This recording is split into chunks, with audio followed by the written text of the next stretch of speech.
आपने देखा हमारे रेस्क्यू उस्ताद ने पहले उनसे आके पूछा है आर यू चोकिंग, मतलब कि हमें कोई भी बंदा कहीं मिल जाता है, हमें डायरेक्ट उसको पकड़ के कार्रवाई करना शुरू नहीं करनी है, क्योंकि हमने उनको डायरेक्ट पकड़ लिया, उनके साथ कोई अनहोनी घटना हो गई तो उनके घर वाला जब वहां कोई खड़ा था वो हम पे ब्लेम लगा सकता है कि इन्होंने इनको कुछ किया। पहले परमिशन लेना जरूरी है। आपने देखा परमिशन लेने के बाद वो गला नहीं छोड़ेगा। हमारे रेस्क्यू उस्ताद ने जोर लगाते हुए उसके हाथ छुड़ाया, उसकी गर्दन को छुड़ाया, उसके हाथ को पीछे लॉक कर दिया। ये इतनी असहनीय पीड़ा है, एक तो सांस लेने में प्रॉब्लम हो रही है, दूसरा हाथ छोड़ेंगे नहीं, पीड़ा बहुत हो रही है। उसके बाद लॉक किया, आपने देखा उन्होंने उनके दोनों पैर को खोला नीचे से, अपना पैर उन दोनों पैरों के अंदर रखते हुए, उसके बाद उनको जहां नाभि जो हमारी है और जहां पे चेस्ट के नीचे गड्ढा है जाइमा प्रोसेस, इन दोनों के बीच में पॉइंट बनाते हुए 5 बार अंदर को थ्रस्ट दिया जाएगा। थ्रस्ट देने की पोजीशन आप देखें, उन्होंने एक हाथ को बंद करते हुए अंगूठे को बाहर रखते दूसरे हाथ से लॉक किया। अब जोर से 5 बार थ्रस्ट देते हैं, फिर एक बार उनका माउथ चेक करते हैं, राइट चाहे लेफ्ट, आप देखें तसम।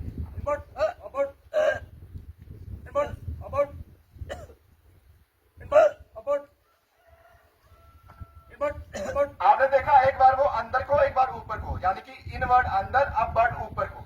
ये इतना कारगर है, जहां पे कोई भी व्यक्ति अगर आएगा हमारे उस्ताद उसके साथ ये कार्रवाई कर देंगे, वो अभी यहीं पे उल्टी कर देंगे, जितना भी खाया है अभी निकल जाएगा। ये इतना कारगर है। तो जैसे उन्होंने अभी कर दिया, 5 बार करते, उसके बाद उनकी गर्दन को टर्न किया, देखा वो चीज आई है तो ओके है, नहीं तो ये कार्रवाई जारी रखी जाती है जब तक ईएमएस नहीं आती, हाई अथॉरिटी मेडिकल नहीं आता। अब इसमें देखा जाता है हमारे रेस्क्यू या कई बार ऐसी कार्रवाई करते समय जो विक्टिम है वो असहनीय पीड़ा से अनकॉन्शियस हो जाता है, यानी कि बेहोश हो जाता है। तो बेहोश हो जाने के बाद उसके साथ क्या कार्रवाई की जाती है आप देखें। जैसे मान लीजिए इनको असहनीय पीड़ा हो रही थी, ये बेहोश हो गए। अब बेहोश होने के बाद सबसे पहले हमारे रेस्क्यूअर उनका सीएपी चेक करते हैं।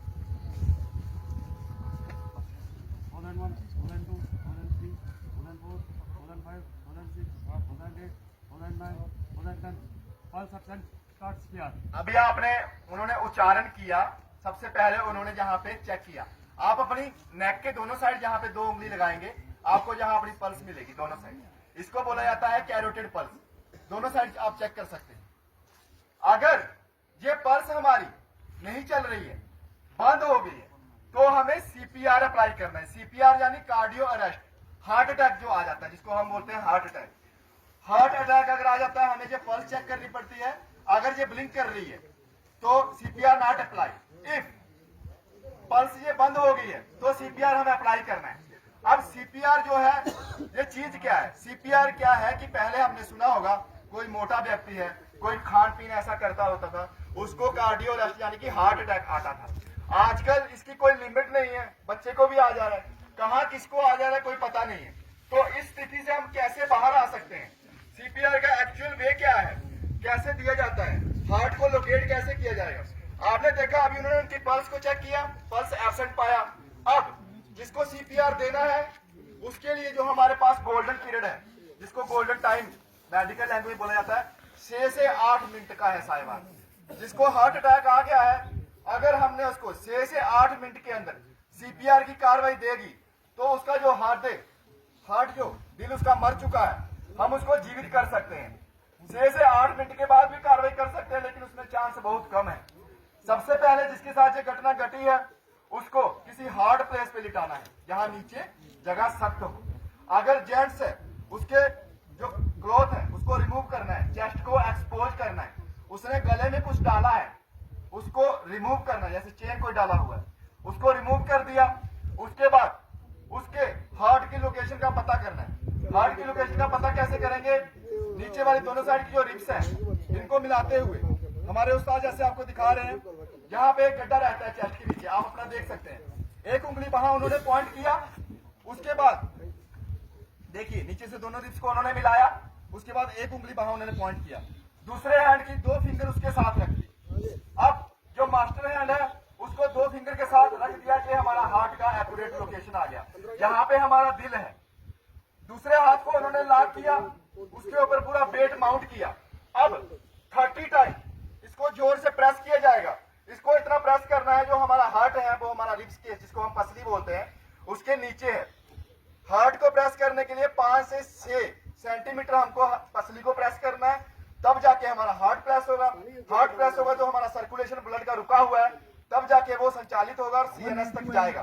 4, 5, 6, 7, 8, 9, 10, 11, 12, 13, 14, 15, 16, 17, 18, 19, 20, 21, 22, 23, 25, 26, 28, 29, 30. अब आपने देखा इन्होंने 30 बहुत फास्ट किया। इसको बहुत फास्ट किया जाता है, 1 मिनट में 120 से 150 बार करना होता है, इतना फास्ट करना पड़ता है। 29 के बाद उन्होंने 1 का उच्चारण किया, यानी कि 29 के बाद उन्होंने बोला 1, तो एक सर्कल उनका पूरा हो गया, 5 सर्कल दिए जाएंगे 1 मिनट में। उसके बाद उनको ब्रीथ दिया जाएगा 2। हमारे पास सीपीआर मास्क है, इसके द्वारा 2 ब्रीथ दिया जाता है। देखें, पहले नेचुरली हवा जो हम ले रहे हैं उसको उन्होंने मुंह में भरा, उसके बाद उस बंदे को 2 ब्रीथ दिया। ब्रीथ देने का हमारा मकसद है, हमारे उस्ताद ने फर्स्ट दिया जोर से, हो सकता है ब्लड हमारा सर्कुलेशन करना शुरू कर दिया हो, उसके बाद उनको ब्रीथ दिया जाता है। अब आपने देखा 29 के बाद 2 सर्कल हो गए हमारे। ये आपको देखने में आसान लग रहा होगा, बट किसी पर्सन में जब अप्लाई करना है, अप्लाई तभी करना है जब हम मानते हैं कि उसका जो दिल है मर चुका है, जीवित नहीं है, पल्स चेक करने के बाद। तो आपके पास ये सीपीआर मास्क तो है नहीं, आपके पास रुमाल होगा, साफ कपड़ा होगा, तो उससे किस प्रकार ब्रीथ देना आप देखें। पहले उन्होंने सीपीआर मास्क से दिया, उन्होंने उसका नाक को बंद नहीं किया, क्योंकि हमारा सीपीआर मास्क ऑटोमेटिक नाक को बंद कर लेता है।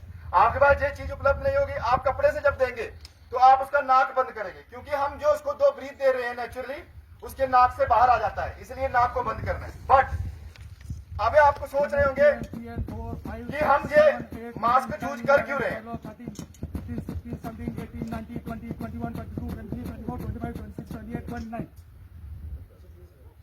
अभी 3 सर्कल दे दिए। अब आप सोच रहे हैं कि कपड़ा या मास्क यूज क्यों कर रहे हैं। ये साहिबान इसलिए जरूरी है, हमें कोई अनजान व्यक्ति कहीं मिल गया, हमें नहीं पता वो किस बीमारी से ग्रस्त है, हमने उसको माउथ टू माउथ दिया, हमने ना रुमाल यूज किया ना कपड़ा यूज किया, हो सकता है वो किसी बीमारी से ग्रस्त हो, उसके मुंह से कीटाणु हमारे मुंह के अंदर आ जाएंगे, उसकी जान बचे ना बचे लेकिन हमारी जान जोखिम में पड़ जाएगी। इसीलिए रुमाल